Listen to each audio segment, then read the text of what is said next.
do this. They just yelled at me. The laptop just yelled at me. At any rate, I was starting to tell Art earlier today and to Wendy that this all started really, I'm going to say, in a very unusual way. We had just sold our family business. We were in the lighting business. Our company was called Murray Feist Lighting. I don't know if any of you know of the company, but we were a third generation family business, and we sold our company. And my sister turned to me and she said, "We did well. Now let's do good." And I was trying to figure out what was my good going to be, because to be perfectly honest, despite what the Kesslers might think, I'm not really that good a person. I am involved in a million things, but I love to cook and I love to write and I love to talk. If any of you get out of this room before my flight at 5 o'clock, it will be a miracle, because I can talk endlessly about these books. And I went to the Museum of Jewish Heritage. Have any of you ever gone to the museum in New York City, the Holocaust Museum? Okay. Oh, okay. Any of you online? I can sort of see you. Okay. At any rate, I went to that museum. They have a philosophical and literal view. They look at Ellis Island and they look at the Statue of Liberty. And their whole being is to honor the past and illuminate the future. And it resonated with my family and with me, and we became supporters of the museum. And I went to them one day and I said, "I have this crazy idea. I want to write a cookbook. I love to cook. I want to write a cookbook. I want to build it on the people who are members of your museum. I want to tell their stories. I want to recreate their recipes, and I want to donate all the proceeds to the museum." Well, I think you can guess what their answer was. And when I got home that night, I said to my husband, "Oh my goodness," I actually said something else, but I don't use bad language when I'm out of New York. So I turned to him and I said, "Oh my, I've got to write this book." Studied, I took classes at the New School in how to write a book, specifically how to write a cookbook, and I endeavored on my first interview. Now, my first interview was with a remarkable woman. Her name was Regina Feiner. May her memory forever be for a blessing. And I called Regina. Her daughter, Evelyn, was on the board of the museum, and I felt she was a good place to start. And I said, "Regina, I want to interview you for this book that I'm writing." And Regina said to me, "I do the worst Eastern European accent you've ever heard. My daughter says it sounds like the Muppet, the Swedish Muppet, but I'm going to do it anyway." And Regina said to me, "Oh, Mamala, I don't know if I have a story." And I said, "Oh, Regina, I know your story. You have a story to tell. You'll share it with me. I will come to your home and you'll share it." And she said, "Zilla, I have to be honest with you."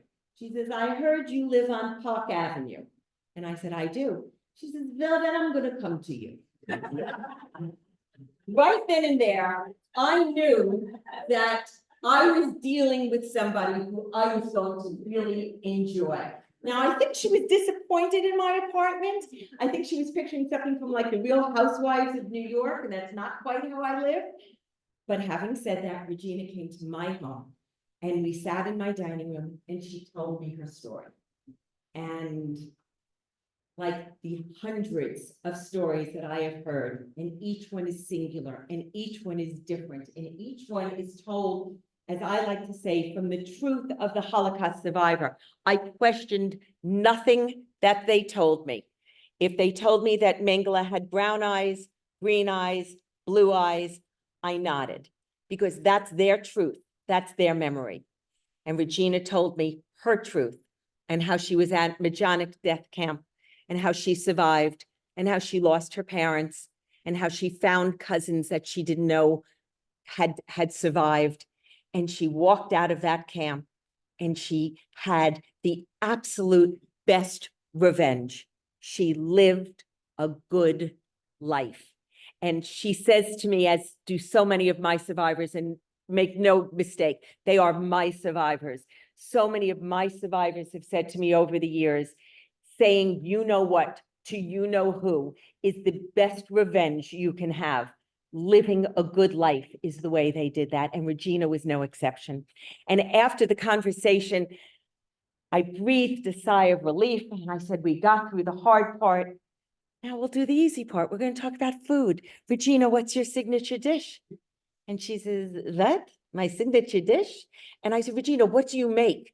She says, oh, sweetheart, I make kluski. And I said, kluski, sounds great. Tell me how you make it. And I get out my pad and I get out my paper. And she says, well, you take some potatoes and you mix it with some flour and you have kluski. I looked at Regina and I said, maybe you would have kluski if you did that.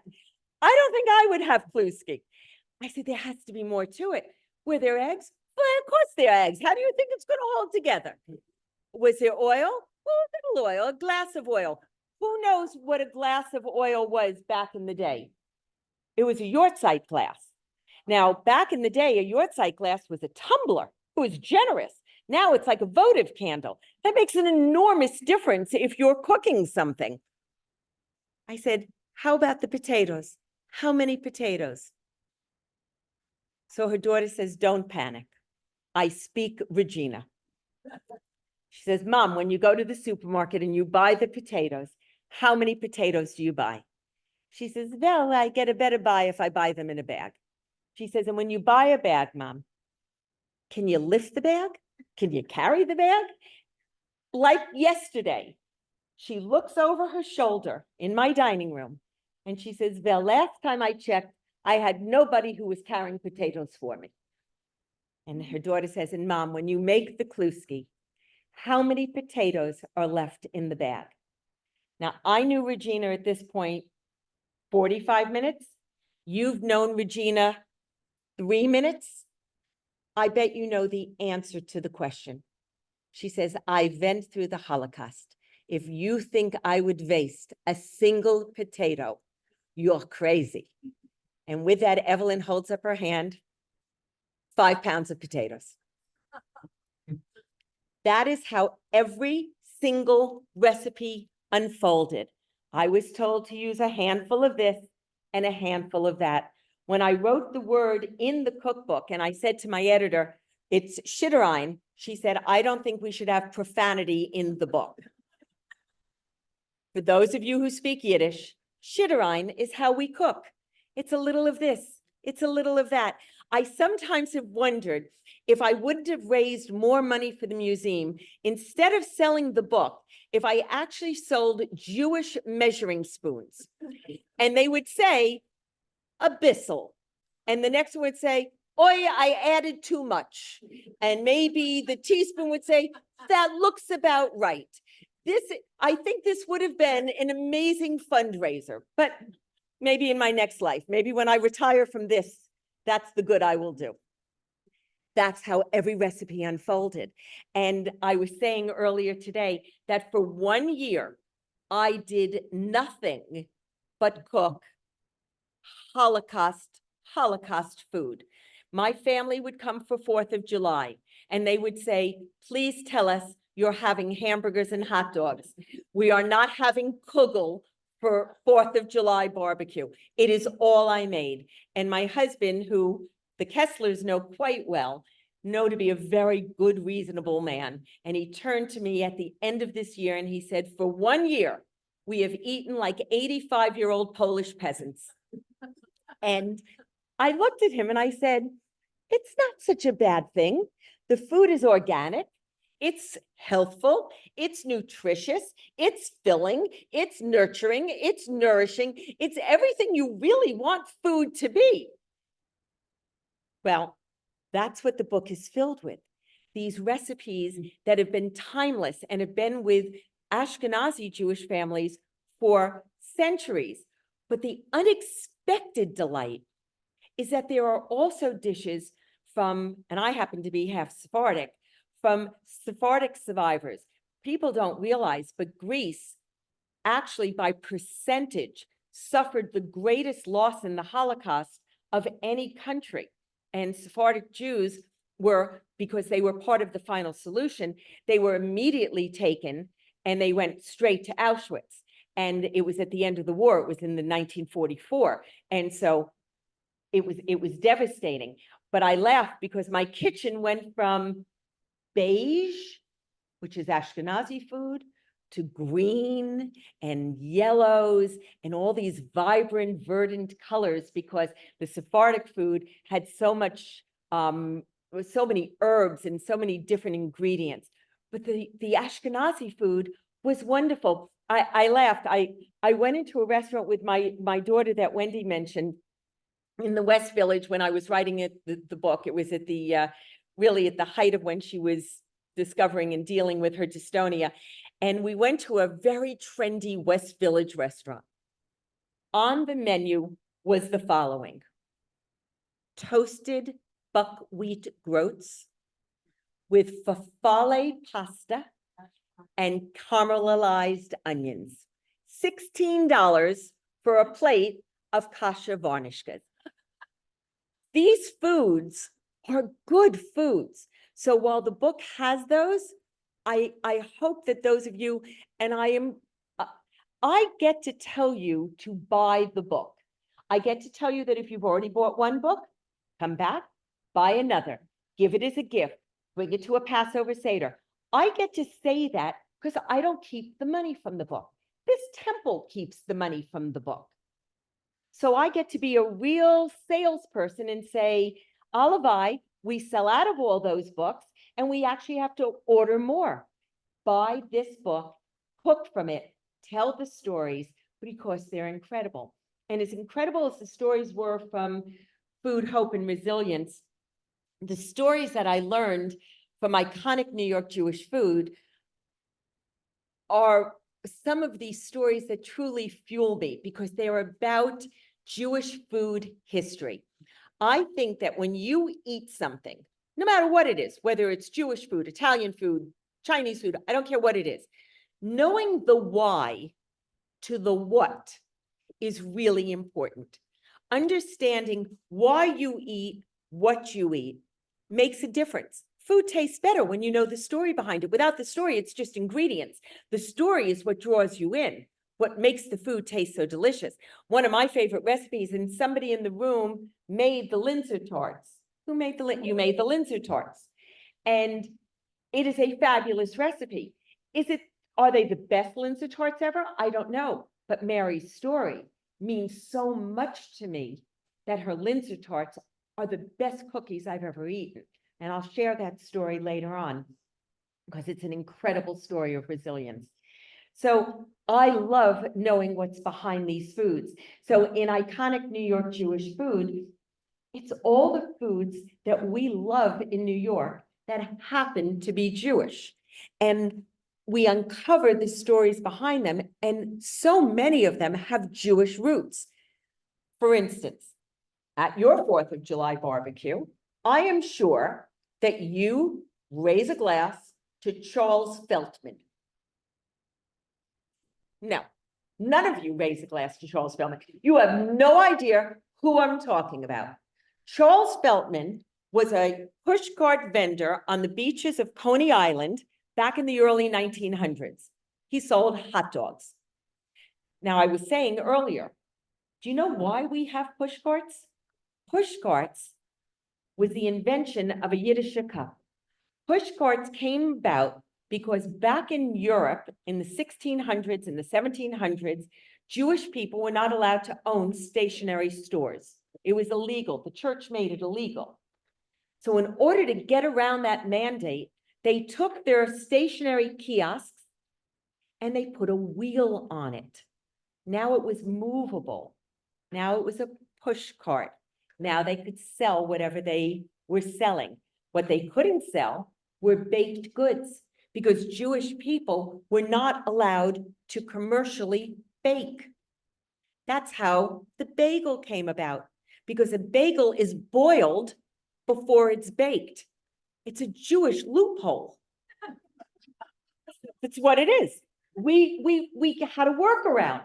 And when we came to the United States in this great influx that came from the 1880s to the 1920s, and it had a hard stop in 1924 when the immigration laws were changed and quotas were put on the number of Jewish people who could enter the country. But for that period of time, the influx was tremendous. and many of them settled on the Lower East Side of New York, and these foods developed. So back to Charles Feltman. He came over from Germany, and he knew how to make a sausage. Wasn't kosher, it was a sausage. By the way, the books are kosher, so if you're kosher, they are. And he started selling his hot dogs. He realized that he could make more money if he freed up your other hand. If you didn't need to be cutting your hot dog with a fork and a knife, and if you didn't need to spend the money on a plate. So he innovated, not saying he invented, the hot dog roll. And now he had the wheelwright who built his pushcart, built a special charcoal grill next to his hot dog grill in the pushcart, and it kept the hot dogs grilled and it kept the buns warm, and he sold many more hot dogs because people now had a free hand. I think the hot dog was invented for baseball. It was easier for the fans to have a sausage if you put bread around it. Well, and that might be true in your food history. In my food lore truth, in New York City, Charles Feltman is credited with innovating the hot dog bun. Not saying he's the first, not saying he was the only, but he brought it to Coney Island.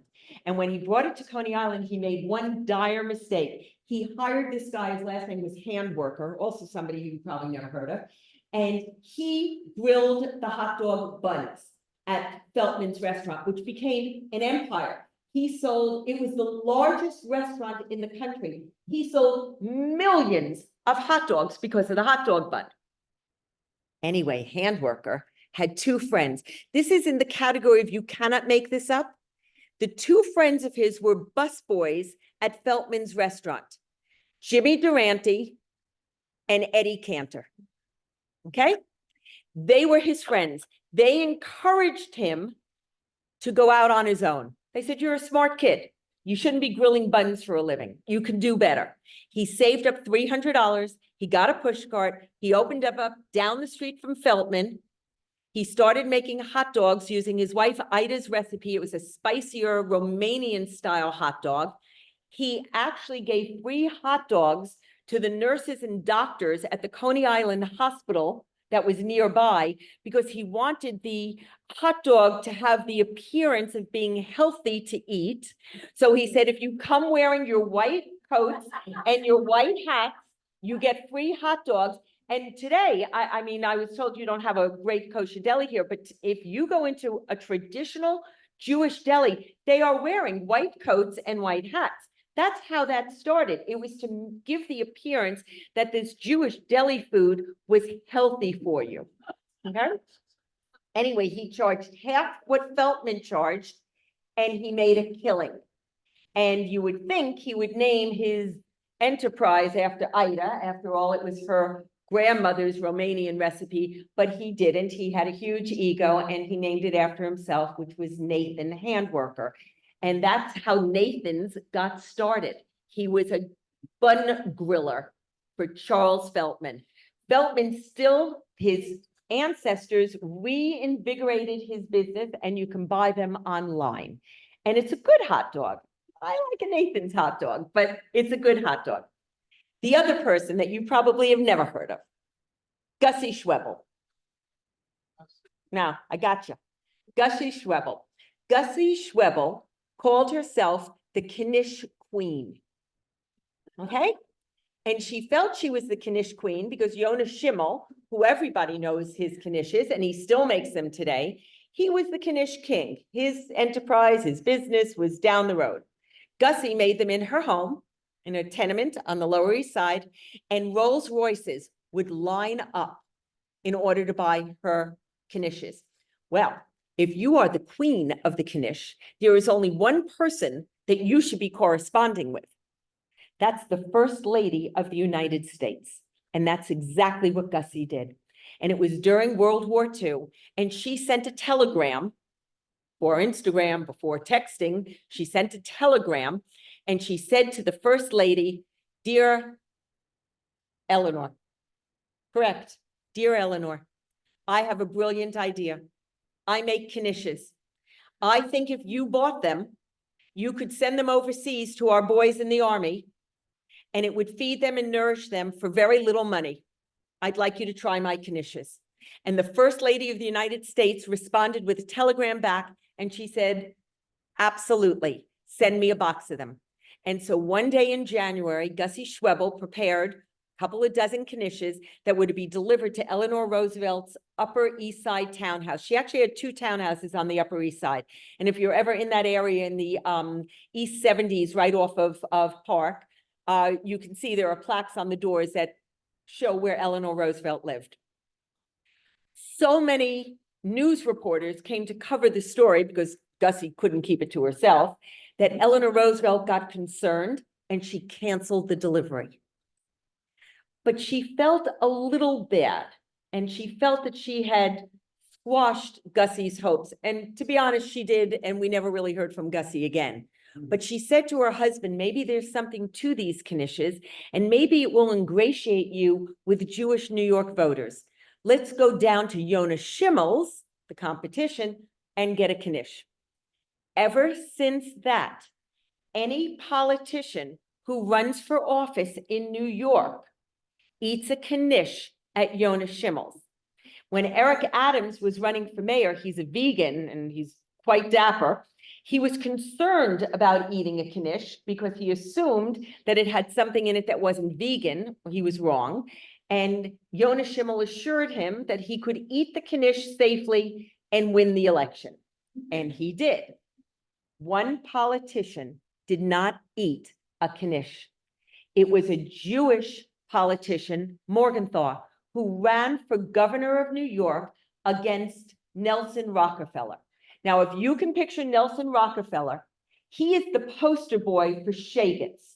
I mean, next to the definition in the Yiddish dictionary of shaggot is a picture of Nelson Rockefeller. And Nelson Rockefeller was smart enough to know that he had to go down to the Lower East Side and eat a knish at Yonah Schimmel's. Morgenthau figured he had the Jewish vote sewn up. He didn't go down to the Lower East Side. He lost the election. And the story goes that one day he was walking on a street in New York, and there was a young man who was eating a knish, and he turned to him kind of sarcastically and said, "What's that you're eating?" And the kid sarcastically turned back to him and said, "The reason you're not mayor." Governor, excuse me. That's the knish. Iconic New York Jewish food is a fun read. It tells you about the family who started taffy on Coney Island. It was a Sephardic family, Bonomo. Everyone remembers slapping those Bonomo Turkish taffies. One family who started down there also ended up making Peeps in Philadelphia. These stories, the halva stories about the Joyva family, who it's Passover, we all buy Joyva candy at Passover time. They are the largest halva manufacturer, and they got special dispensations in the city of New York. They have 2 plants in Brooklyn on opposite sides of the street, and it presented a tahini problem. How do we get the tahini from here, where we're processing the sesame seeds, to this side of the plant where we're making the halva?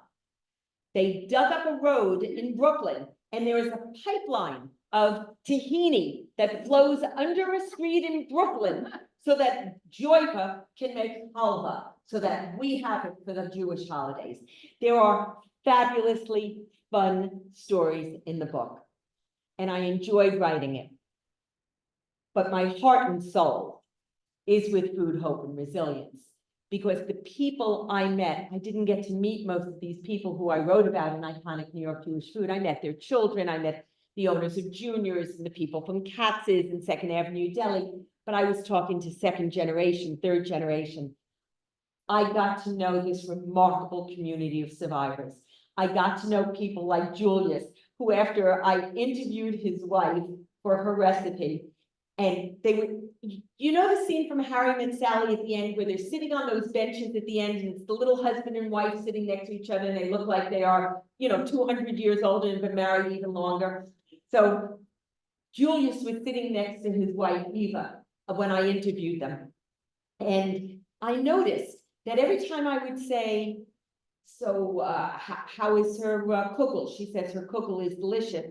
I would start to notice that Eva's elbow would start nudging Julius. And finally, he chimed in, he went, "It's the best kugel you're ever going to eat. It's the best."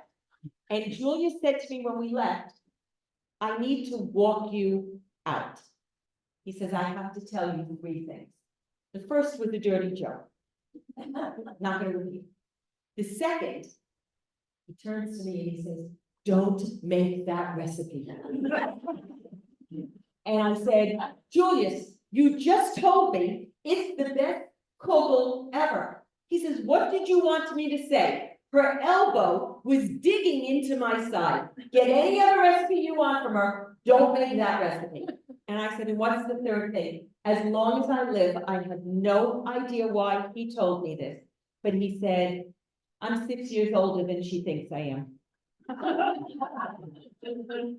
And I feel that I can tell that story now because we lost Julius about 4 years ago, and I feel it's okay. I'm not betraying his trust. He said, "But don't ever tell her." I said, "I'm not going to tell her." Eva, by the way, you talk about stories and truths and what is really the MS or not, is Eva told me that not only did she invent the Molotov cocktail, not sure that's accurate, while she was working for the Mossad in the underground. Now, she kept that from Julius. So it's possible that his lying to her about his age was payback because she wasn't allowed to discuss what she was doing with the Mossad. She also told me she invented the layaway plan. I don't know if she did or didn't. She says when she worked at A.S. Klein, which is an old-time department store in New York, that she would, to entice people to buy jewelry, she would say, "Give me $10 now, you'll give me 10 more next week." She swears she invented the layaway plan. Whatever. She survived Auschwitz. I believe anything she wants to tell me. I question nothing.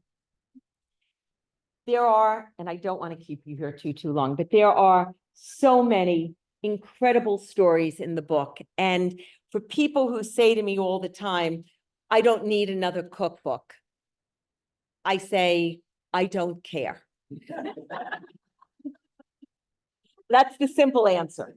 I don't. Number one, that's not my problem. You have an extra cookbook, give it away as a gift. I'm sure you know somebody who could use a cookbook. Second of all, I don't cook very much anymore. Okay, you've turned your kitchen into a Pilates studio. Fine. Your grandchildren are now vegans who eat every other day of the week, only if it's an odd number day. No problem. That's your problem, not my problem. I wrote not a cookbook. I wrote a storybook. I wrote a non-fiction book that happens to have recipes. Because this book is as at home in your kitchen as it is on your night table. My sister has never cooked a single recipe from this book, but she reads it constantly. It is a way to get perspective, a way to understand that the annoyances in life that we think are big deals are really not. And I found that my survivors, for me, when I lost my mom right before this book came out, she never lived to see it. And my survivors would say to me, "But Mamala, she knew how great a book it was going to be. She was so proud of you." That's what this community of people can do for you. And it comes through in every story in the book. So I'll share, if you have the patience, I'll share a couple of stories with you. I'll tell the one about Mary Mayer because it's an incredible story. I got to Mary's house on what I'm going to say, probably a much more typical Chicago day than this one. It was blustery, it was cold, it was snowy, it was nasty. You had to walk with your head down. And I got to her door and she said, "Sweetheart, I am so sorry. I don't have a story to tell." And I said, "Oh, Mary, everybody has a story to tell." I've interviewed, at this point, I had interviewed probably 50, 60 people, and everyone has a story to tell. 3 hours later, I left Mary's home with a plate of cookies, including delicious Linzer tarts, an incredible story, one that I draw on probably more than many of the other stories in the book. because Mary told me how she was in Hungary when the war came to Hungary, which, similar to Greece, was very late. It was 1944. And she came from a very privileged home. She went to boarding school. She had a governess. She had a driver and a cook. She lived a very privileged life. And her family felt it's 1944, and while things are not wonderful and our relationship with the Russians goes back and forth and so on, it's safe to bring her home. So they brought her home from boarding school, and of course it wasn't safe. And her father perished, and her mother went into protection at a Raoul Wallenberg home. And Mary's governess got her fake documents to say that she was her Christian daughter. Now, that is tantamount to signing your own death warrant, but she did it. And Mary got on a train and she went from this side of Budapest, the Buda side, to the Pest side. She crossed the Danube River and she looked for work. She was about 15, 16 at the time. And she found a job as a field hand. Now, this is a girl who came from a privileged background, and she's now cleaning out stables and working in the fields. But she was alive and she felt she was safe. And she tells me that one night she was in her room in the attic and she saw a truck coming down the street and she saw people in uniform and she figured that was it. It was up. She was going to be taken. And she went downstairs to see the people and she greeted them. And in her best German, she was Hungarian, in her best German, she said, "Welcome to our town." And in Russian, he answered her. He said, "I'm here to liberate this town." And in Russian, she answered him. And she said, "I am a Jew. Take me home." And she described how he hoisted her up on the truck. And they drove to the edge of the Danube River. And the bridge had been destroyed. And I was crestfallen. I said, "Oh my God, Mary, what did you do?" "Oh, Mama, not a problem. I waited for winter and I walked across the frozen Danube." I was at the airport this morning and I bought a bagel that I wouldn't give to my worst enemy. How you can even call it a bagel, I honestly don't know. It was cinnamon raisin. There wasn't a raisin in it. The outside had no crust and the inside, I think the upholstery on that chair probably served cream cheese better. But having said that, I lost my patience. Mary Mayer waited for winter and walked across the frozen Danube. Next time that we want to lose our patience over something, put that back in your brain and marinate on that. That's why Mary's cookies are the best Lindsay tart cookies I've ever eaten. I'm sure yours are a very, very credible, respectable version to honor Mary's story. So thank you for making that. Wendy, thank you for making all the wonderful foods that you prepared as well. That's an example of the resilience of this community. An example of the hopefulness of this community probably comes to me from Celia Kenner. Celia Kenner, who is still so vibrant and wonderful and has lived a wonderful life. Celia Kenner was a child. She was about 7. She was in Poland. She was playing on the same playground that she had played on every single day of the school year, except on this day, a truck was driving around collecting Jewish children. And those children playing with her, who were her friends, started to point at her and yelled, "She's a Jew, she's a Jew." And of course, they took her. And when she got on the truck at 7 years old, she turned to the driver and she said, "Why are you doing this to me? What did I do to you? Would you want somebody to do this to your daughter? How can you be doing this to people? I'm just Jewish. I didn't do anything wrong." Well, he had heard enough. He opened the door, he threw her off the truck. Probably saved her life. She and her aunts, uncles, and cousins were put in the ghetto. Her mother was a beautiful woman who worked outside of the ghetto. I think Celia implied that she was doing favors for some of the German soldiers, but she didn't care. She was keeping her alive. And every now and again, her mother would come into the ghetto and try to smuggle some food in or a piece of information. And on this particular day, she said to Celia and to her cousins and the aunts and the uncles, "You need to hide. The ghetto will be liquidated tonight." And Celia remembers so distinctly that she could not find a place to hide with her aunts and uncles. And so instead, she found her own spot, which was the sheriff's, because her aunts and uncles and cousins were rounded up. And she heard her aunt's voice coming from the street, yelling, "Celia, stay where you are, survive, and tell our story," which is my honor to do today. And Celia, the next day, was smuggled out of the ghetto by her mother. And she took her to a farmhouse where a Christian woman took her in, as did many of the women in that neighborhood, in that region. And she lived in a room for about a year and a half.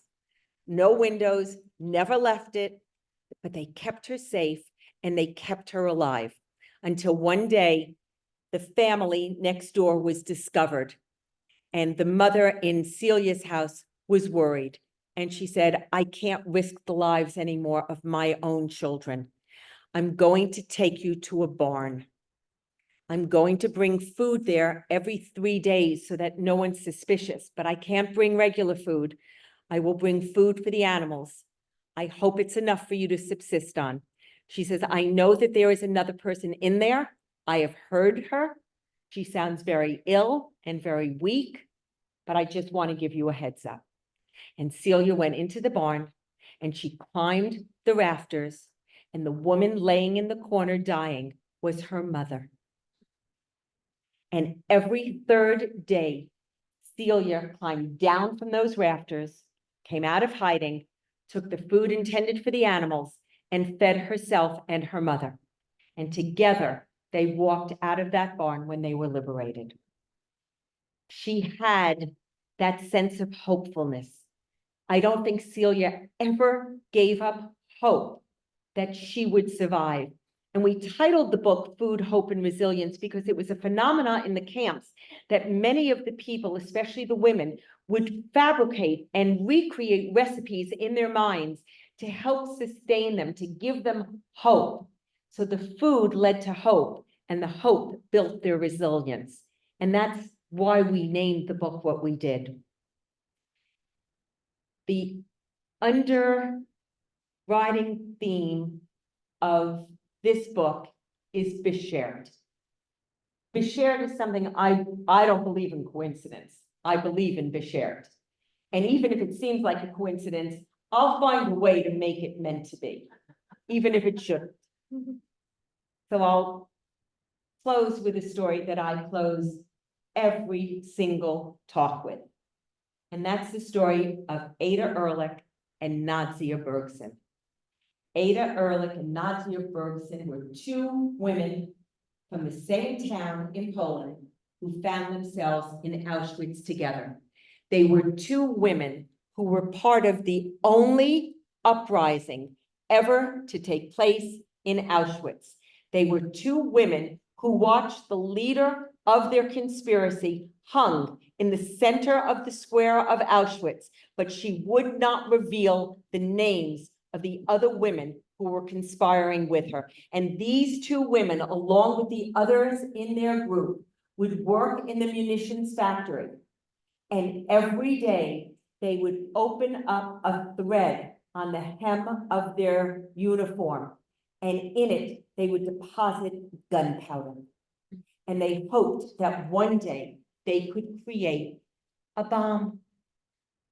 And every day on the way back to the barracks, they deposited that gunpowder in a vessel. And one day they were able to smuggle that vessel to the Sonderkommando. Those were the Jewish men, the unfortunate Jewish men who ran the crematoriums at Auschwitz. And they gave them this bomb, this explosive device, and they blew up the crematorium. It never happened before. It never happened again. And a lot of historians feel it was the undoing of the Nazi psyche, because now you had partisans fighting in the woods, and you had the prisoners in the camps starting to revolt. And Ada and Nadia left Auschwitz, and they did not see each other again until one day they were walking down a street in New York City. I lived 2.5 blocks from my sister in Manhattan. I bump into her. I could count it on one hand. Ada and Nadia bumped into each other, and they rekindled their friendship, and they made family of each other's families, because when you lost your family in the Holocaust, you made family of the people around you. And that was the case with Ada and Nadia. And as would happen in modern times, they moved away from one another. And Ada's family moved out west, and Nadia's, I think they went down toward the Florida area and some state in New York. But Ada's granddaughter, Jolie, wants to go to school in Ithaca College. And she went to Ithaca and she met a boy, and they started to date. And they discovered at a family holiday that we know Jolie was Ada's granddaughter. Jason, the boy she was dating, was Nadia's grandson. That's for sure. Both women lived to know they were dating. One woman lived to see them married. Neither was alive when Jolie gave birth to twins, and she named one for Ada and one for Nadia. That's for sure. I was meant to write this book. I believe it to my core that this is what I was meant to do. And I was meant to travel wherever I had to and speak to groups such as yourselves to share this book with you. Not just so that you can buy the book, but so that you can embrace the book, so that you can honor the stories, so that you can make these recipes. Passover is coming up. Make Ida Frankfurter's potato kugel. You know why? You know what's not? You know what's on her Seder plate? An unexploded grenade, because she took it with her when she was liberated. And it sits on her plate as a sign of freedom. That's what these stories are meant to do. They are uplifting, they are life-affirming, and they are inspiring. And I hope you will take them into your homes and hearts, and you will share them with everyone. And I thank you so much for listening. And my apologies.